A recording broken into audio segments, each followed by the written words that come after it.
नमस्कार, स्वागत है आपका। आप देख रहे हैं पीटीसी न्यूज और मैं हूं सैयद मुस्कान हुसैन। बुलेटिन की शुरुआत करेंगे। पहले नजर डालेंगे आज की मेन हेडलाइंस पर। उपचुनाव को लेकर प्रचार में जुटी Congress party. Deputy CM Mukesh Agnihotri ने कांग्रेस प्रत्याशी के लिए किया प्रचार, जीत का किया दावा।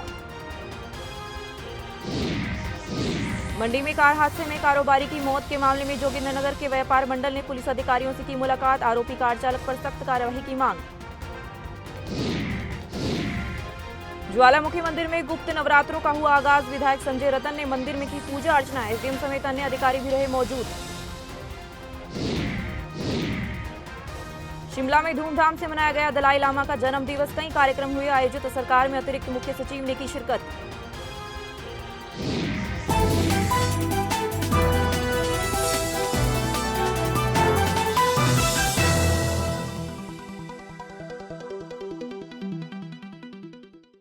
बुलेटिन का आगाज करेंगे अहम खबर के साथ। सिरमौर जिले के संगड़ा उपमंडल में एक निजी बस पर बड़ी चट्टान गिरने की खबर सामने आई है। जानकारी के मुताबिक हादसे में बस चालक और एक महिला को चोटें भी आई है, लेकिन बड़ा हादसा होने से टल गया है। घायल महिला को इलाज के लिए सिविल अस्पताल ददाहू में भर्ती करवा दिया गया है। बता दें कि ये बस रेणुका विधानसभा क्षेत्र के बडंग से नौराधार जा रही थी।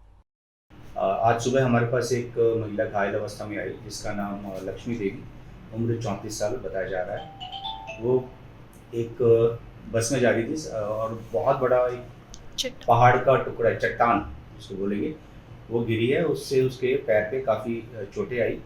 जब हमने देखा तो लेफ्ट फुट के डॉर्सन पे काफ़ी गहरा कट था, जो लगभग 1.5 इंच लंबा होगा और 1 मिलीमीटर गहरा।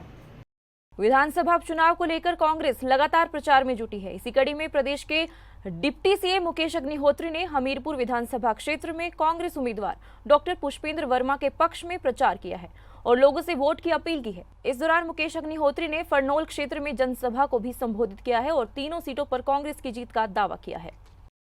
एक जो जयराम सरकार ने जो यहाँ पे लोगों पे मामला दर्ज किया था और काफी लोग उसकी जद में आए हुए हैं। 18-20 या जितने भी लोग उसकी जद में आए हैं, जैसे ही ये अब आचार संहिता खत्म होती है, सरकार द्वारा काम शुरू करती है और डॉक्टर शिमला पहुंचते हैं, आपके ये मामले हम वापस कर दें। प्रदेश के राज्यपाल श्री प्रताप शुक्ल ने हिमाचल राजभवन से कुल्लू जिले के लिए राहत सामग्री वाले वाहनों को हरी झंडी दिखाकर रवाना किया है। राहत सामग्री में स्वच्छता किट, तिरपाल और कंबल आदि शामिल है। बता दें कि बीते साल प्रदेश में आई आपदा के दौरान राज्यपाल ने कई जिलों के लिए राहत सामग्री भेजी थी और इस साल भी उन्होंने कुल्लू के लिए राहत सामग्री राजभवन से रवाना की है। देखिए, पिछले वर्ष भी एक आपदा आ गई थी तो हमें बार बार राहत सामग्री भेजने की आवश्यकता पड़ी थी। अब की बार रेड क्रॉस के द्वारा हमने इस बात को ये सुनिश्चित करने का प्रयत्न किया है कि पहले ही हर जिलों में जहाँ जहाँ इसकी आवश्यकता पड़ती है मैं भेजने का काम करूँगा, ताकि समय पर उसकी उपयुक्तता सिद्ध हो जाए। इसी नाते आज कुल्लू जिले के लिए पहली बार ये राहत सामग्री एक गाड़ी के साथ भेजे हैं। पिछली बार भी कुल्लू में लगभग 6 गाड़ियां हमने भेजने का काम किया था, क्योंकि वहाँ प्राकृतिक आपदा बहुत हो गई थी। तो जहाँ जहाँ आवश्यकता होगी वहाँ पर राजभवन इस बार पूरी तौर पर सतर्क है। सरकार भी करेगी, लेकिन राजभवन उसके पहले अपनी जिम्मेदारी को समझते हुए हर जिले में भेजने का काम करेगा। आज वही पहली गाड़ी कुल्लू में भेजा हूँ और हमारे रेड क्रॉस के लोग काफ़ी तत्पर हैं, जिसके आधार पर वही कर रहे हैं।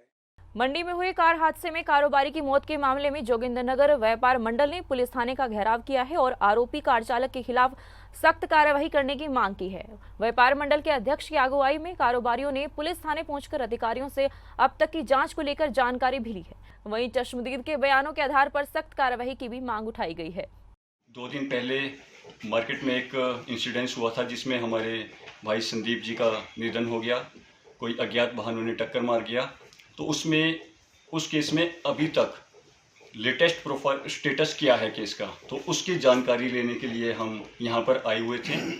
तो उसके बारे में हमने इनसे विस्तृत चर्चा की है। दूसरा जो हमने इनसे बात की है, 2-3 मुद्दे कुछ हमारे और भी थे। तो पहला मुद्दा तो हमारा वही था उसके रिगार्डिंग इन्होंने जैसे जानकारी दी कि केस रजिस्टर्ड हो चुका है, तो उसकी जानकारी अभी आपको ये पूरी बता देंगे।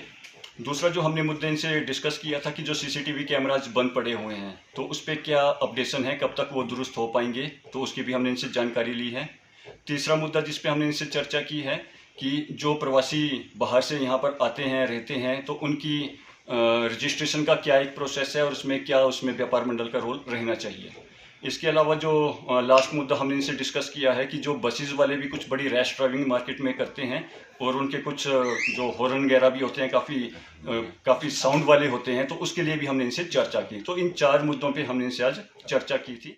FI नंबर 107/24 पंजीकृत थाना किया था, जिसकी तफ्तीश जारी है, परंतु स्थानीय लोगों में अफवाह फैलाई गई लोगों के द्वारा कि पुलिस ने कोई FI दर्ज नहीं की है और कोई कार्रवाई नहीं की है। उसकी जानकारी लेने हेतु स्थानीय व्यापार मंडल स्थानीय लोगों के साथ आज थाना है। आज उस व्यापार मंडल के प्रधान को या बाकी आए लोगों को केस के संबंधित पूरी जानकारी उपलब्ध कराई गई है। उनको बतलाया गया है कि केस की तफ्तीश विधि अनुसार अमल में लाई जा रही है और आरोपी राकेश कुमार को मुकदमा में शामिल तफ्तीश करके उसका मेडिकल करवाकर 45A का नोटिस देकर रिहा किया गया है और मुकदमा की आजा की तफ्तीश अभी जारी है।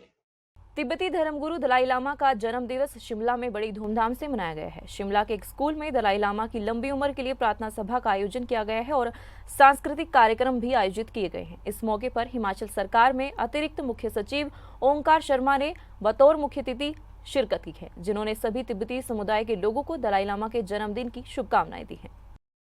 देखिए, आज महामहिम दलाई लामा जो 14 दलाई लामा है, हिज होलीनेस उनका आज 89th बर्थडे है। मैं अपनी तरफ से हिमाचल प्रदेश सरकार और पूरे हिमाचल वासियों की तरफ के उनको इस जन्मदिन की शुभकामनाएं देता हूं तथा उनके स्वास्थ्य लाभ की भी कामना करता हूं और वो उनकी लंबी आयु हो और ये जो शांति, भाईचारा और एक समाज में एक समरसता की जो बात करते हैं उसके तहत जो है हम सब लोगों का मार्गदर्शन करते रहें। दलाई लामा जी जो हैं यहाँ पे जब से तिब्बत से निर्वासित होकर यहाँ पे इंडिया में आए हैं, हिमाचल प्रदेश का सौभाग्य है कि वो धर्मशाला में रहते हैं और उनके कारण जो है यहाँ पे इंटरनेशनल कम्युनिटी भी उनके पास ब्लेसिंग लेने आती है। तो ये आज के उपलक्ष्य में बस इतना कहना चाहूँगा कि ये जो पीस की जो बात करते हैं, उनकी जो टीचिंग्स हैं वो समाज के हर हिस्से में पहुँचे और आपसी भाईचारा हर समाज के हर वर्ग में बना रहे, यही मेरी कामना है। और मैं एक बार पुनः उनको बहुत बहुत जन्मदिन के ऊपर बहुत बहुत शुभकामनाएं देता हूं। ज्वालामुखी मंदिर में आज से आषाढ़ मास के गुप्त नवरात्रों का आगाज हो गया है और ये गुप्त नवरात्रे 15 जुलाई तक चलेंगे। इन गुप्त नवरात्रों का विधिवत आरंभ कन्या पूजन के साथ विधायक संजय रतन ने किया है।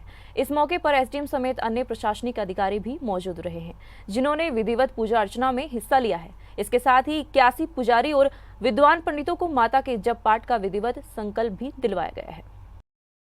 गुप्त नवरात्रों का शुभारंभ हुआ और हम माँ के दरबार में आए हैं। आज जो है वो यहाँ पे सतचंडी का पाठ जो है वो बिठाया गया। विश्व शांति के लिए पूरा विश्व स्वस्थ रहे, समृद्ध रहे, खुशहाल रहे, ऐसे हम माँ ज्वाला से कामना करते हैं कि सब के घर में जो है वो मंगल कार्य हों और सभी स्वस्थ रहें और विकास में आगे बढ़ें। सबको आशीर्वाद माँ का मिले और हमारा समाज जो है वो तरक्की करे। फिलहाल के लिए इस बुलेटिन में बस इतना ही। मुझे दीजिए इजाजत। नमस्कार।